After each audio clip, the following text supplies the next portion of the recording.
Olá, tudo bem? Gente, hoje nós vamos aqui no programa Pontuando falar de prosperidade.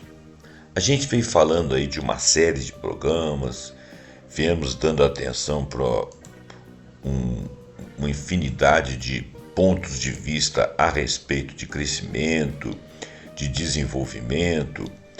Os nossos vídeos aí viemos falando de produtivismo, falamos de otimismo cruel, falamos das necessidades humanas fundamentais, falamos de projetos de vida e dos hábitos, dos afetos, das necessidades de crescimento, dos programas liberais, dos programas neoliberais, ou seja, das ideologias econômicas e a forma de que o mundo tem sido em termos de trabalho, em termos de relações entre comunidades, relações nos países, as trocas de mercadorias, de produtos, de serviços entre países, dentro das comunidades, dentro dos países, as questões que se via como a questão de classe, o trabalhador, o poder, a apropriação, a acumulação capitalista, o produtivismo, né, conforme eu falei no início, a apropriação capitalista, a distribuição pelo pensamento socialista, o crescimentismo, né, que tem a ver com produção industrial, serviços cada vez mais diferenciados, inclusive a conectividade muito grande, o pensamento dominante, a hegemonia. A gente vem falando de muita coisa com relação à questão de como que a sociedade sobrevive, como que a sociedade consegue ter seu trabalho, ter a sua segurança particular, poder viver a vida, olhar, observar, gostar. O que nós viemos falando o tempo todo é que existe um modelo de pensamento em que ou ele é neoliberal e você trabalha e está sempre correndo atrás da melhor vida, fantasiadamente, porque você não consegue resolver esses enigmas, a sociedade com informações muito rápidas, as relações ruins entre as pessoas, e no Oriente, onde você tem lá a China e outros tigres, e os tigres asiáticos, onde você, apesar de existir as questões mais radicais da vida humana, como saúde, educação, propriedade, viagens, essas coisas, esse nível de satisfação ter aumentado, em tese, pelo possuir, pelo esquema de ter, que é a mesma visão de produzir algo para você ter e ter melhora de vida, condição de vida, estabilidade. Lá, pelo menos, isso em parte está realizado, mas existe um controle social muito grande. O país é em estado a crescer, a quantidade os países, né? A quantidade de matéria-prima que é gasta, o meio ambiente que é agredido. Então nós estamos evoluindo para a ideia seguinte: o que é bem-estar? Hoje nós vamos falar, dentro de tudo isso que nós vimos falando, que eu nem vou repetir muito, senão o vídeo vai ficar grande. Eu espero que você veja meus vídeos anteriores, que nós estamos falando sobre essas ideias de questão de bem-estar, de questão de neoliberalismo. Depois nós vamos falar do pós-neoliberalismo, pós-marxismo. Nós começamos com essas ideias lá no vídeo onde eu comecei a falar de Gramsci, da hegemonia, subalternidade, cotidiano cultural. Depois nós fomos para a Revolução Gramsciana, a Sociedade do Cansaço de Pio-Juran, tem a ver com o que nós estamos conversando. Depois eu fiz 3 vídeos sobre conexão, chamado Quem Manda, Quem Conecta Manda, as infelicidades e os desamores nas redes, o primeiro vídeo, primeira parte, segunda parte. Na terceira parte eu completei a geração Z, se ela seria resistência à sociedade do cansaço. Depois nós entramos num vídeo falando sobre otimismo cruel entre hábitos e afetos, que segue mais ou menos nessa linha. Depois nós viemos falando de necessidades humanas fundamentais, do crescimentismo, do produtivismo. Fizemos o primeiro vídeo ontem e anteontem, o primeiro chamado Produtivismo versus Necessidades Humanas Fundamentais. O segundo, nós dentro da linha do Produtivismo e Necessidades Fundamentais, nós começamos a falar de projetar para viver, projetar para a vida e eleger quais seriam as tendências. E hoje nós estamos aqui para avaliar o que seria realmente essa tal prosperidade, tá? Então é um texto que não está muito grande. Eu vou tentar lê-lo um pouco mais linearmente, porque para quem assistiu todos os outros vídeos, vários autores que eu estou citando aqui são os mesmos que já foram citados, algum ou outro a mais, mas está dentro do contexto de todos os outros vídeos anteriores. Então, quem assistiu todos esses vídeos ou vem assistindo estaria familiarizado com a conduta aqui. A gente está com a ideia da prosperidade pós-capitalismo neoliberal, pós aquele marxismo, vamos dizer assim, da teoria, da ideia da apropriação dos meios de produção por parte de alguns e a luta de classes. A prosperidade que era vista dentro do marxismo como uma divisão daquilo que foi produzido entre as pessoas, né? Entre todos os participantes com uma equidade melhor, que é uma visão interessante, mas que ainda está dentro da ideia de produzir e de crescer.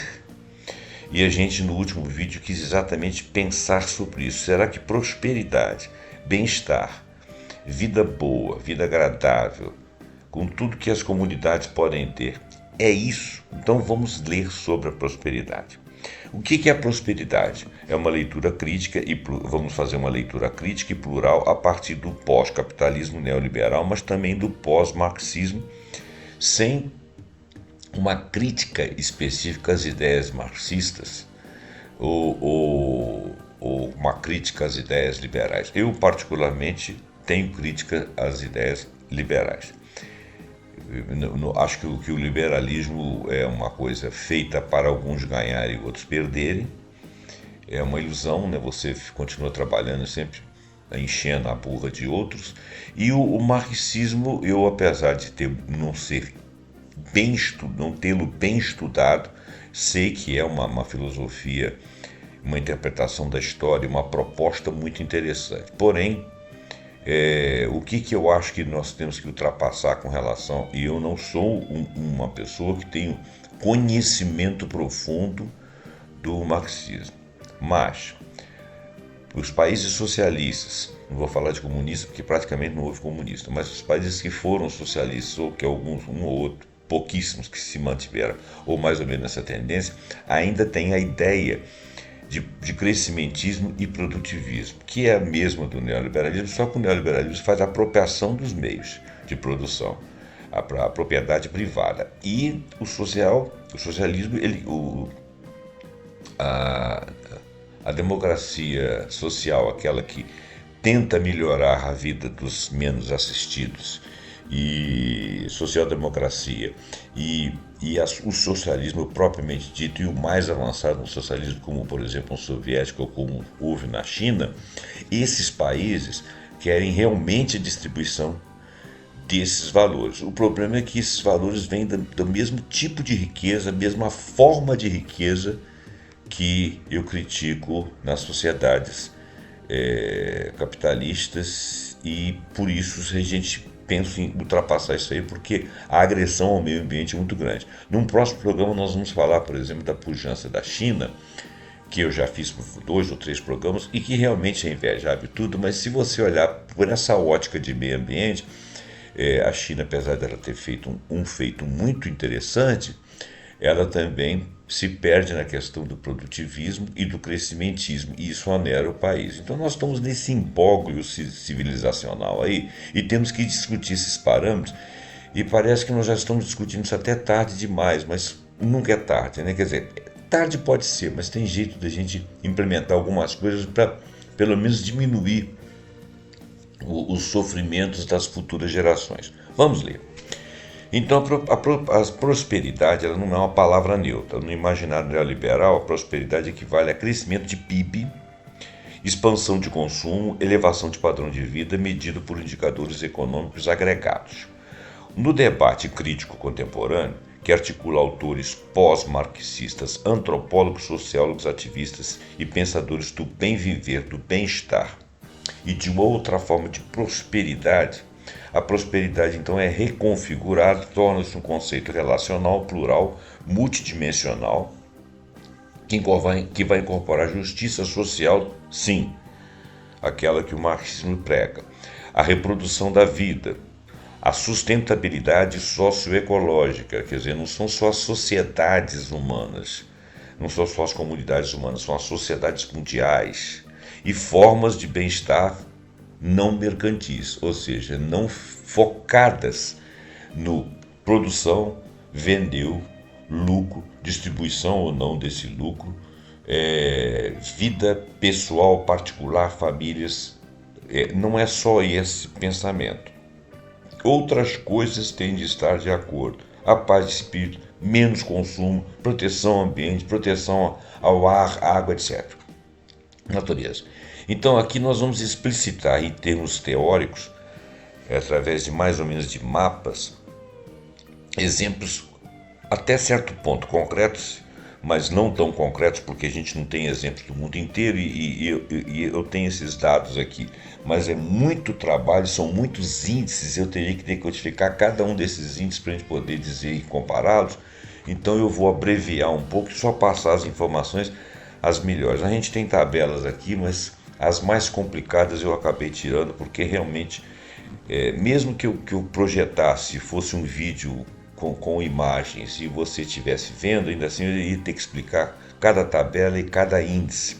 Inclusive os índices são toda, uma boa parte deles em inglês e são siglas, né?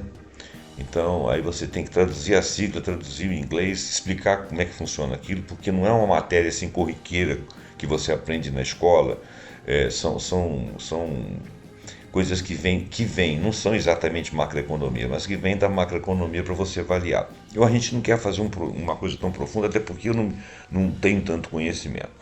Aliás, eu não tenho conhecimento, eu estou lendo conhecimento de terceiros, mas tem que ficar traduzindo. Então, acaba ficando muito longo.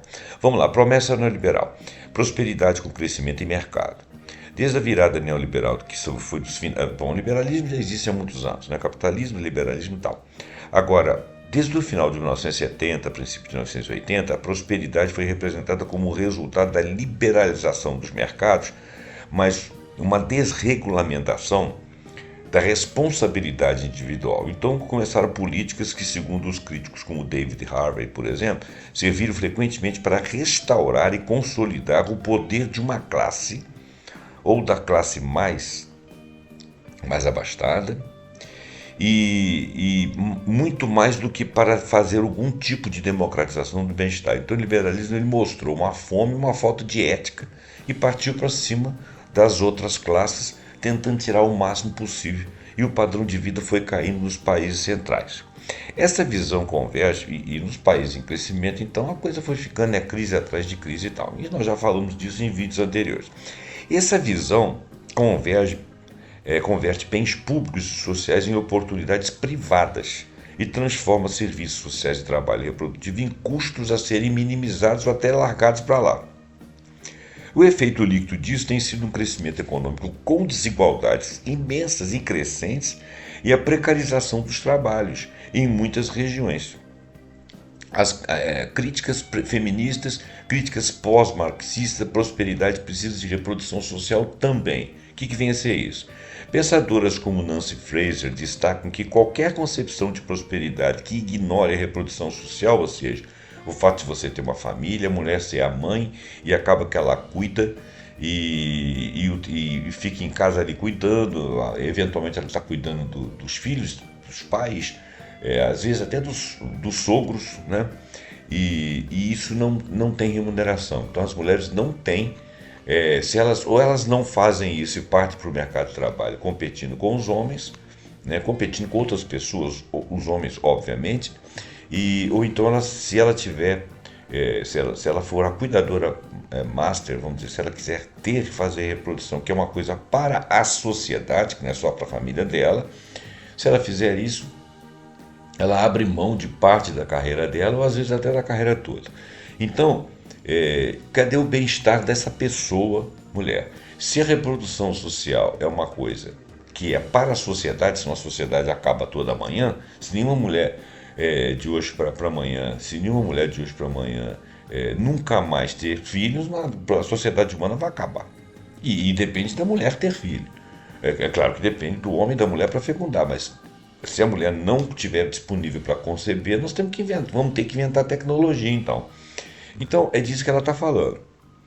E trabalhos domésticos, cuidado, laços comunitários, essa concepção de prosperidade se torna incompleta se não considerar isso aí. O neoliberalismo cooptou algumas demandas por reconhecimento sem distribuir recursos ou revalorizar o trabalho reprodutivo, criando, entre aspas, falsas vitórias.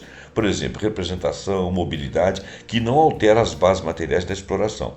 Assim, a prosperidade deve incluir o reconhecimento, redistribuição com políticas que valorizem o cuidado, aquele que é o cuidador de sociedades, de crianças, de famílias, de propriedades, de praças. O cuidador é um valor imenso na nossa sociedade. Bom, eu estou até expandindo o termo aqui porque não é exatamente o que ele está falando, mas ele está falando do cuidado doméstico e da mulher e dos filhos. E reduz então essa sobrecarga sobre mulheres e sobre as comunidades. Bom, plurais, pós-desenvolvimentistas, aquilo que nós falamos ontem, o bem viver, ou seja, o bem-estar e direitos da natureza. No sul global surgiram experiências institucionais que recodificaram prosperidade longe do crescimento ilimitado. O Summa Causai, Viver Bien, o Bien Vivir, Bueno Vivir, aqui em 3 línguas pelo menos, nas constituições do Equador, da Bolívia, foram incorporados como princípios de harmonia com a natureza, a soberania alimentar, o bem-estar coletivo, até direitos da natureza, como objeto jurídico. Lembrar que no Equador, na Bolívia, nós temos comunidades indígenas muito grandes.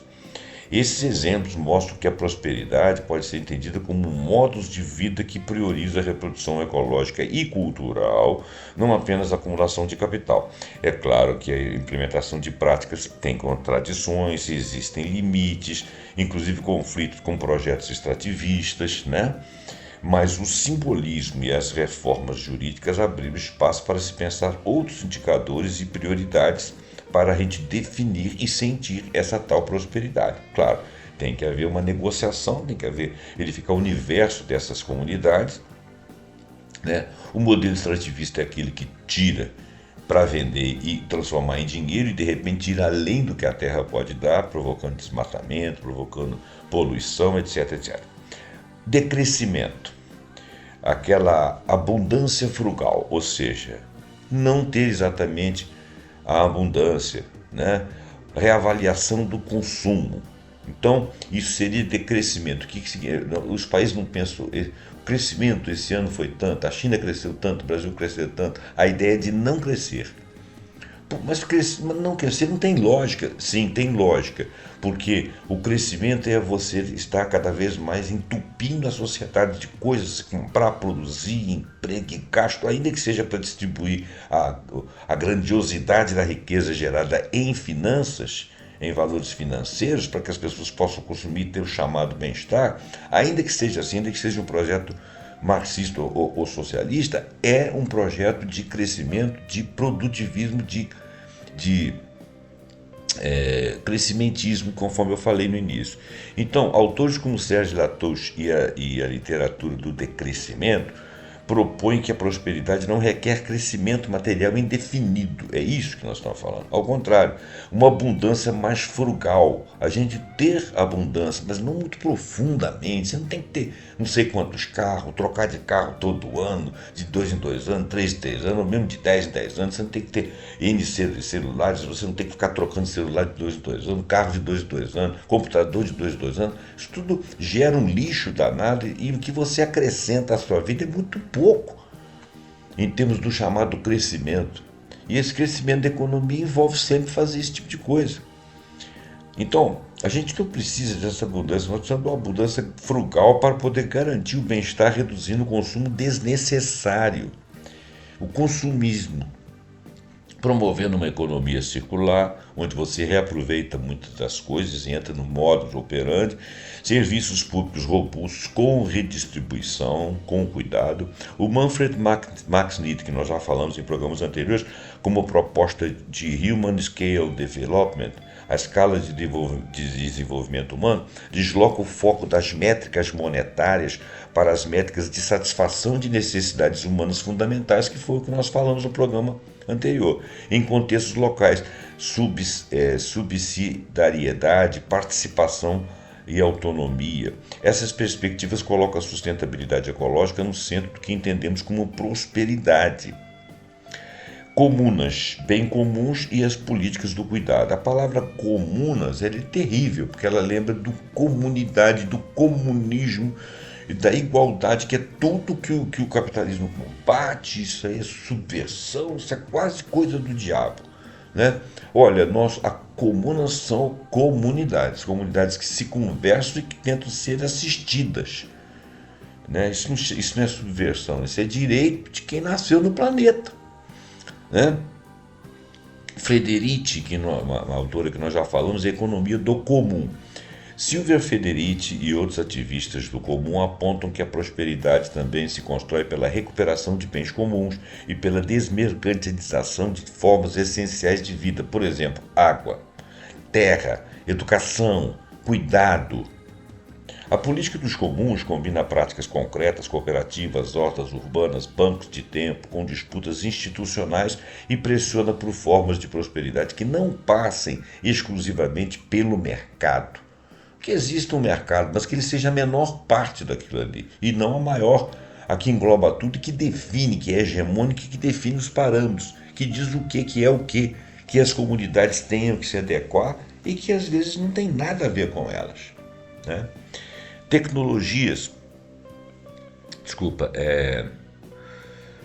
A política dos comuns combina práticas concretas, cooperativas, hortas urbanas, bancos de tempo com disputas institucionais e pressiona por formas de prosperidade que não passam exclusivamente pelo mercado. Federici enfatiza como a reprodução e a resistência feminina é núcleo de transformação. Tecnologias, automação, as novas narrativas de prosperidade. No campo tecnológico surgem duas séries de proposições quase opostas. Uma otimista, definida por Jeremy Rifkin, Paul Mason, entre outros, que vê na convergência digital energética a chamada economia de custo marginal próximo de zero. E na automação, uma oportunidade histórica para reduzir trabalho assalariado, expandir bens e serviços não mercantis e criar commons, comunidades colaborativas. Um caminho para a prosperidade pós-capitalista, se combinado com políticas públicas apropriadas, ou seja, energia renovável bem distribuída, plataformas cooperativas. Outra linha, a crítica e cautelosa, aponta que sem transformação institucional, a automação pode ampliar desemprego estrutural, sim, precariedade e concentração de ativos digitais, perfeito. Então, autores como Snirker e Williams propõem, portanto, uma agenda política que combine a automação com políticas universais, renda básica, serviços públicos, para democratizar os ganhos tecnológicos que são oriundos do próprio trabalho humano e da expansão da capacidade e competência humana para facilitar sua própria vida, mas tem que ser uma facilitação que não crie lá na frente um problema para aqueles que antigamente trabalhavam naquele lugar e tinham aquilo como fonte de renda. Então, se você tirou o pão da boca do indivíduo que nasceu aqui, e que está aqui para viver, e ter as suas plenas capacidades, as necessidades atendidas como ser humano que é, se você automatiza, a empresa ganha com aquilo e a pessoa fica sem serviço, como nós já falamos, ele perdeu, não vai mais fazer aquelas atividades repetitivas e chatas e estressoras, mas também não vai ter emprego. Como é que é isso, né? Então, o bem-estar considera que aquilo que for melhorado na sociedade tem de ser melhorado para todos. E prosperidade não é você ter a seu favor um robô ali que trabalhe para você também. Prosperidade é você ser assistido pelas mesmas benesses que o sistema faz a grupos de pessoas, de acordo com as comunidades. Antropologia e formas históricas de prosperidade, que é uma tese de David Graeber. O David Graeber, com sua antropologia do débito e das formas sociais de troca, lembra que economias humanas foram e podem ser organizadas por obrigações sociais, dádivas e reciprocidade, não apenas por preços. A prosperidade nessa ótica é profundamente cultural. Olha, vamos prestar bastante atenção nisso. A prosperidade ela é profundamente cultural. Envolve confiança, redes solidárias, instituições que tornem a riqueza algo socialmente útil. E sem ser demasiado, para que, sendo útil ao ser humano, não seja desperdiçado e prejudique outras sociedades, humanas e não humanas, e que venha reverter contra a natureza e, portanto, contra nós. Movimentos como Occupy e outras formas de democracia direta recuperaram essa dimensão política da prosperidade, não como um crescimento, mas como uma reconfiguração das relações sociais. A partir de agora, nós vamos definir o que nós queremos como bem-estar. Vamos definir o que seria prosperidade para nós. Quer dizer, nós estamos saindo daquele eixo de pensamento de que prosperidade é ter dinheiro de sobra para fazer uma porção de coisas que muitas vezes não valem a pena e não fazem diferença. Exemplos de políticas possíveis para uma prosperidade plural. A partir das tradições anteriores, políticas coerentes com uma prosperidade pós-neoliberal, pós-marxistas podem incluir não exaustivos, né? Direitos da natureza e políticas de soberania alimentar, exemplo do Equador e Bolívia para proteger recursos e modo de vida, projetos de constituição inclusive, revalorização do trabalho do cuidado, políticas de salário social, expansão de serviços públicos do cuidado, contabilização do trabalho reprodutivo nas estatísticas, ideias de Fraser, né? Que nós lemos aí à frente, atrás, renda básica universal, mais tributos sobre automação, para socializar ganhos tecnológicos e estabilizar renda diante da automação, proposta de estudo de Snirket, Williams e Mason. Por quê?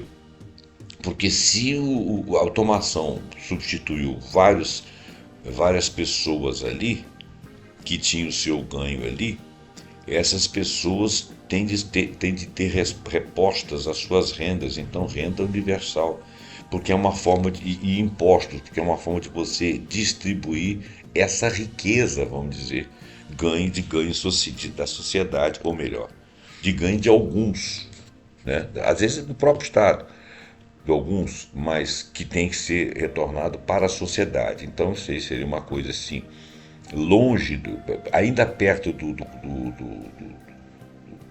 produtivismo, né, do crescimentismo, mas com distribuição. Investimento em commons, ou seja, economia solidária, cooperativas, plataformas cooperativas também, infraestruturas compartilhadas, ou seja, cooperativas, para desmercantilizar bens essenciais. Federici e outros movimentos do comum à frente dessas ideias. Metas de decrescimento ou limites setoriais em setores insustentáveis, combinado com redistribuição progressiva. Ideia de Latouche, de Max Neff, e numa publicação aqui, Just Semper, da Nova. Tensões e limites práticos de todas essas ideias. Toda reinterpretação de prosperidade enfrenta, obviamente, problemas práticos. Quem decide prioridades em sociedades que são heterogêneas? Como reconciliar necessidades materiais imediatas com limites ecológicos? Você veja bem, uma sociedade heterogênea ela pode ser heterogênea em termos de ganhos de posições sociais a princípio, mas elas podem ser heterogêneas em etnias, em culturas. Sociedades muito grandes como o Brasil, por exemplo, tem regiões bastante díspares de costumes, coisas que acontecem no outro lado do Brasil que você não tem a menor noção, né? E como tem um centro hegemônico que pretensamente é mais desenvolvido, ele começa a ditar as regras e desconhece o resto do mundo, passa a regra dele, o resto do país passa a regra dele como se fosse definitiva e a cara do país, não é verdade. Então, é necessário que se tenha conciliar necessidades materiais imediatas nessa sociedade heterogênea. Conciliar também necessidades materiais imediatas com limites ecológicos, claro, dessas mesmas sociedades, heterogêneas ou não. Experiências como constituições plurinacionais mostram avanços normativos, mas também conflitos quando governos que proclamam o bem viver preservam modelos extrativistas por pressões econômicas particulares deles. Então, uns pelos outros países tem a haver um entendimento das necessidades de cada um, uma mediação disso aí.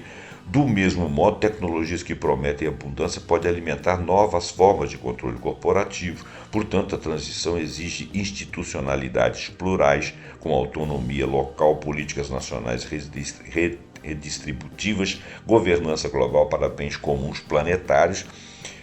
Inclusive, uma matéria da University of California Press, publicada também no The Guardian, parece que é bastante extensa, não vou citar mais coisa aqui porque ficou um pouco grande, mas é por aí.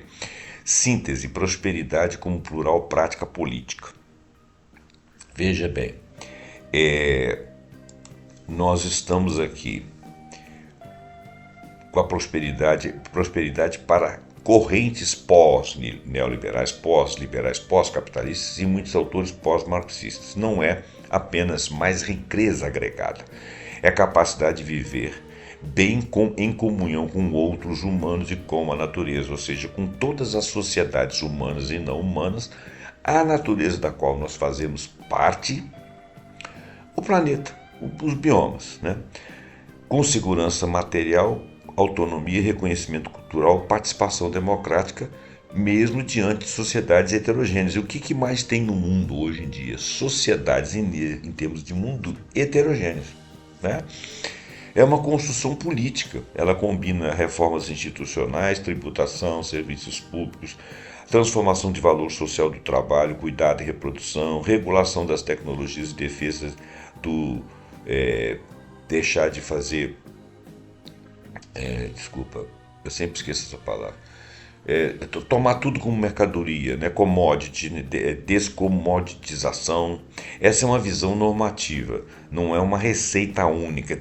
Muita coisa tem que ser discutida. O que nós já sabemos é o seguinte: não podemos ter sempre produtivismo, crescimentismo com o projeto neoliberal ou mesmo com o projeto marxista-socialista.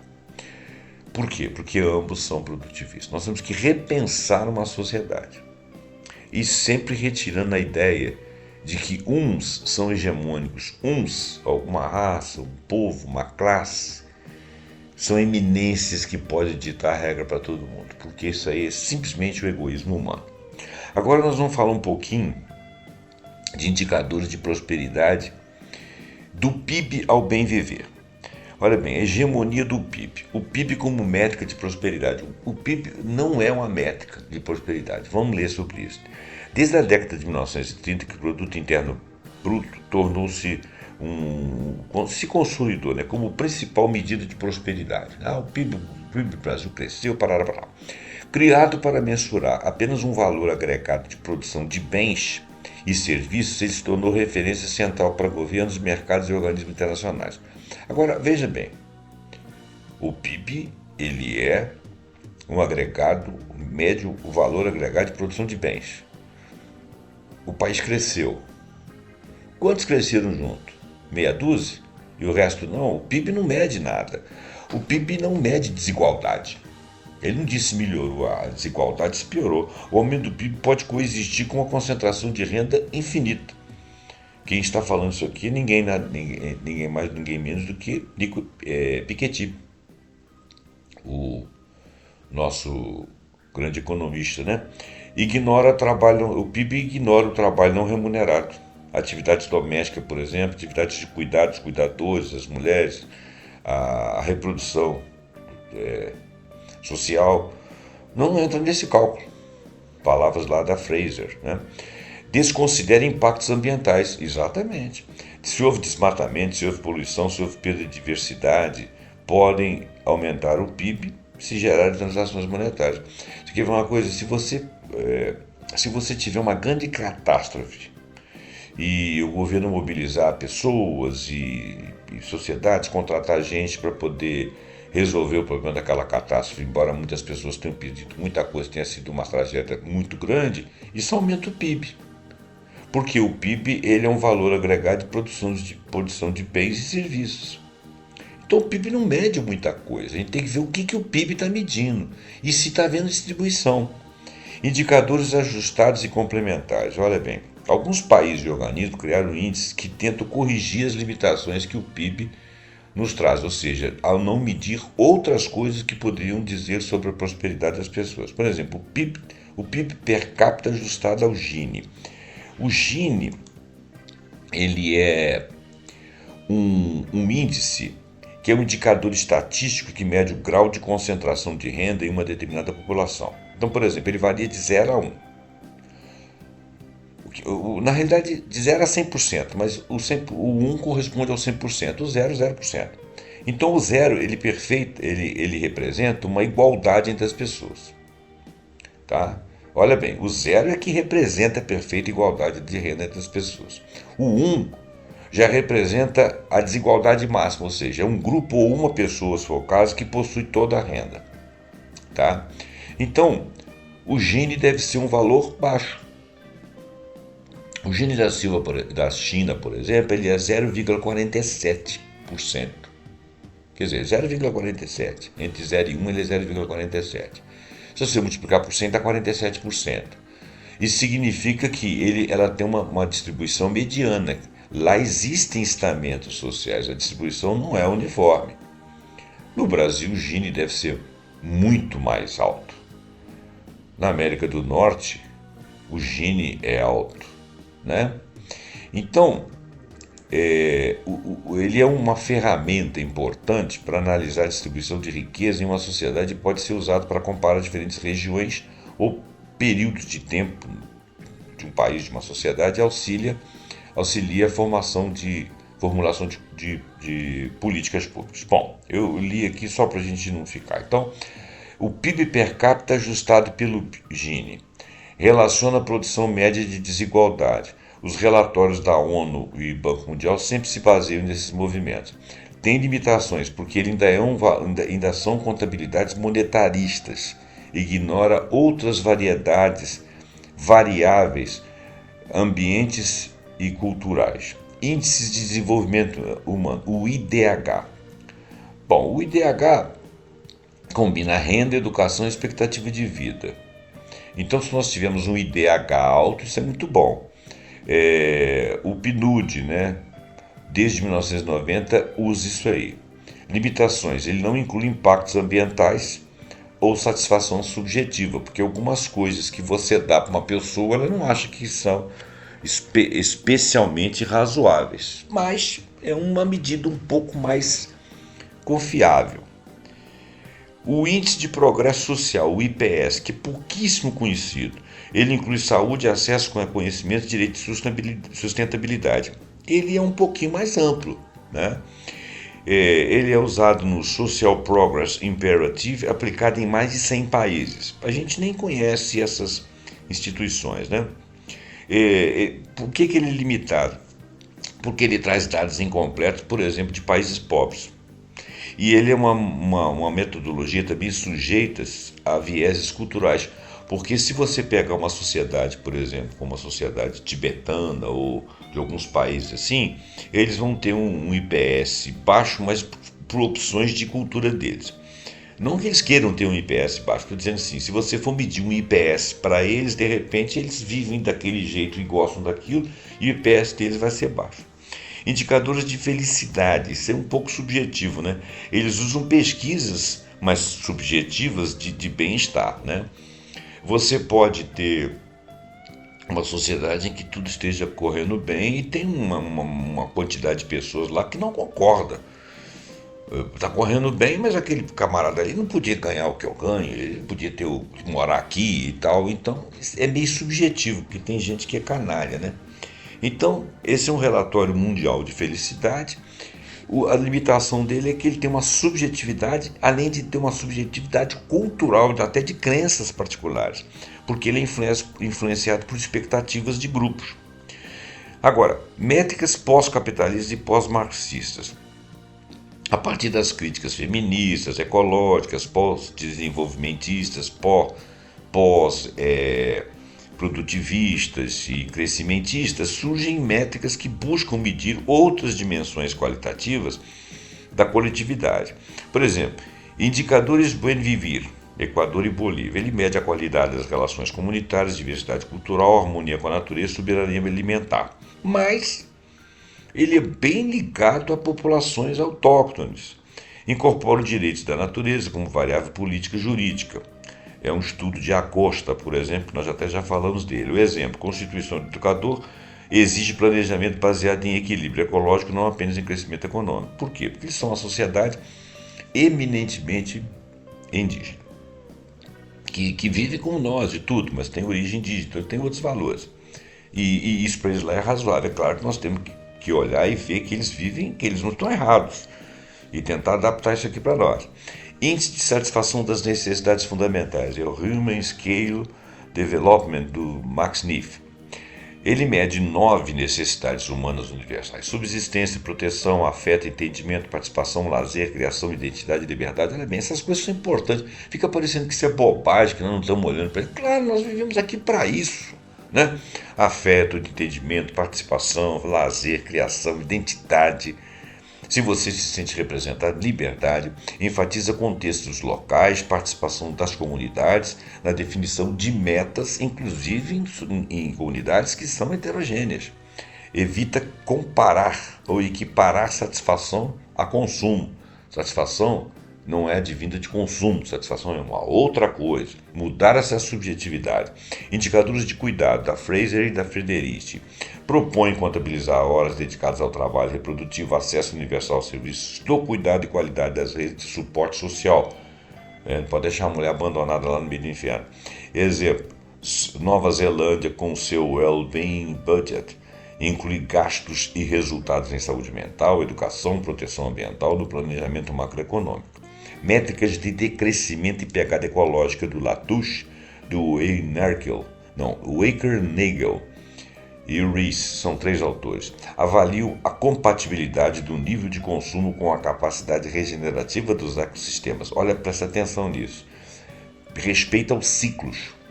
Avaliação da compatibilidade do nível de consumo com a capacidade regenerativa dos sistemas.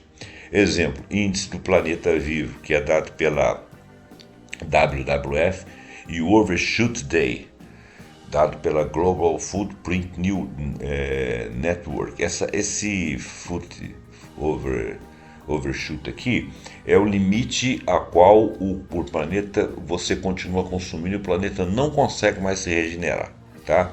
Esses índices aí são muito importantes. Ideia central: prosperidade não pode ultrapassar os limites do planeta, da natureza. Países, métrica principal, resultado recente, leitura crítica. Os Estados Unidos, ele tem um PIB per capita de mais ou menos 80 mil dólares. O resultado recente, ele tem uma alta renda média, mas tem alta desigualdade e alto consumo de recursos da natureza. Leitura crítica, ele tem uma prosperidade desigual, uma prosperidade insustentável ambientalmente, que nós não vamos considerar mais como prosperidade. Um país como o Butão, ele tem a métrica principal dele é felicidade interna bruta. Olha que coisa doida, né? Para nós, né? O resultado, eles têm alta satisfação subjetiva e baixo impacto ambiental. Leitura crítica, é uma economia pequena, vulnerável a choques externos. Se ninguém mexer com eles, eles vivem muito bem. Talvez eles sejam mais prósperos do que nós. Nova Zelândia, Real Bank Budget, que é a métrica principal deles. Resultado recente, melhora na saúde mental, políticas ambientais, igualdade de gênero. Bacana. Leitura crítica, eles têm desafios de habitação e dependência de exportações primárias. Eles são um país ainda extrativista, mas eles estão caminhando melhor do que nós. Mas também é um país muito menor, né? Implicações com as políticas públicas. Redefinir metas nacionais de crescer o PIB ou maximizar o bem-estar sustentável. Eu acho que nós temos que fazer essas opções. Incorporar métricas plurais, por exemplo, combinar indicadores objetivos, educação, saúde, distribuição de rendas, com aqueles que são subjetivos, satisfação, segurança, né? Valorizar o cuidado, contabilizar e remunerar o trabalho reprodutivo como parte da economia, inclusive cuidado com terceiros, cuidado com outras sociedades, também não só cuidado com humanos, considerar limites planetários, estabelecer políticas setoriais compatíveis com a capacidade de regeneração ecológica, aquilo que o índio sempre faz. Conclusão: a transição do pós-capitalismo neoliberal e do pós-marxismo não é apenas política econômica, é epistemológica, depende dos conhecimentos. Significa redefinir o que medimos e, portanto, o que consideramos prosperidade. É claro, nós vamos medir algo que não seja subjetivo, que seja objetivo, de acordo com as nossas expectativas. Essa expectativa tem que mudar. Significa redefinir o que medimos e, portanto, o que consideramos prosperidade. Abandonar a supremacia do PIB, integrar novos indicadores, como sendo indicadores sociais, culturais, ecológicos e dos cuidados, é a pré-condição para um modelo de desenvolvimento mais viável, justo e plural. Nós temos mais 20 indicadores aqui de prosperidade. É muita coisa, veja bem. Nós temos aqui o PIB per capita ajustado ao Gini, coeficiente Gini, índice de desenvolvimento humano, índice de progresso social, índice de pobreza multidimensional, que mede privações simultâneas em saúde, educação e padrão de vida, o índice de felicidade que nós já falamos, felicidade interna bruta, que é indicador butanês lá que mede bem-estar psicológico, considerando tempo, meio ambiente, cultura e tal, índice de capital social, grau de confiança, rede de cooperação comunitária, pessoas mais bem preparadas, um capital humano melhor, índice de igualdade de gênero, medida de desigualdade de gênero e saúde, educação, política e trabalho. Nós temos índice de satisfação das necessidades fundamentais, que mede 9 necessidades humanas universais estabelecidas aí em acordo, e o mais representativo deles é o Max Neff, que é o autor, né? Indicadores de cuidado, horas de trabalho reprodutivo, acesso a serviços de rede de apoio, índice de planeta vivo, mede a saúde da biodiversidade global, do nosso bioma global, pegada ecológica, a quantidade de recursos naturais consumidos comparada à regeneração que conseguimos, o Overshoot Day, a sobrecarga da Terra, que data o ano em que se esgotam os recursos disponíveis para o ano inteiro. Índice de riqueza inclusiva, considera o capital natural humano produzido. Índice de soberania alimentar, avalia a capacidade de um país produzir alimentos suficientes de forma sustentável para a sua população. Índice de bem viver, relações comunitárias, cultura, natureza e soberania. Índice de bem-estar econômico sustentável, ajusta o consumo por desigualdade e degradação ambiental. Os indicadores primeiros ali são métricas econômicas que nós falamos logo no início e que tem a ver com a economia tradicional. O de 5 a 12 são complementares e são mais sociais distributivos, e esses últimos aqui até o 20 centrados na produção social, 12 e 13 centrados na produção social e necessidades humanas, de 14 a 16 ambientais compatíveis com abordagens humanas, 17 a 20 tentam integrar capital natural, cultural, humano numa visão sistêmica de prosperidade. Bom, isso aqui foi mais curiosidade, isso não fez muita diferença na nossa leitura, não, porque foi uma leitura muito rápida. Bom, gente, eu vou terminar. No próximo programa eu pretendo falar sobre a prosperidade avaliando a segunda economia global e seus índices, que é a China. Não estou disposto a falar bem nem mal de ninguém, eu quero uma avaliação, porque muitos ficam fazendo loas à China, o que é razoável de se entender. Outros ficam xingando a China, que dá para entender também que existe uma competição global de hegemonia, papapá. A gente não quer ir por nenhum dos dois aspectos. Eu quero avaliar aqui se a prosperidade que eles estão tendo, os custos disso, e tentar tirar daqui, porque dentro disso que nós estamos estudando aqui, tem muito do mainstream, né? Talvez não nesse programa de hoje, mas o da China vai ter. Porque você não consegue uma opinião assim ilibada, né? Eu conheço algumas pessoas que fazem programas na internet aí, que vivem lá dentro da China e tal, e que gostam pra caramba. Então a gente fica sem entender, né? Se ele gosta porque é verdade ou se ele gosta porque é a ideologia dele, ou porque ele quer reproduzir aquele governo, ou que ele ama de paixão, ou se ele é um analista realmente com a têmpera de acordo para medir o que é razoável e o que não é, quais são as ideias. Nós vamos ver isso amanhã. Bom, eu não prometo, mas é o que eu pretendo. Gente, muito obrigado. Espero que você tenha gostado desse programa. A gente está expandindo esses conceitos, fazendo esses estudos aí. Então deixe seu like, deixe seu comentário, compartilhe esse programa para que mais pessoas possam opinar. E até o próximo programa pontuando com mais um assunto que nós acharmos muito interessante. Não deixa de assinar o nosso canal. Muito obrigado e até lá.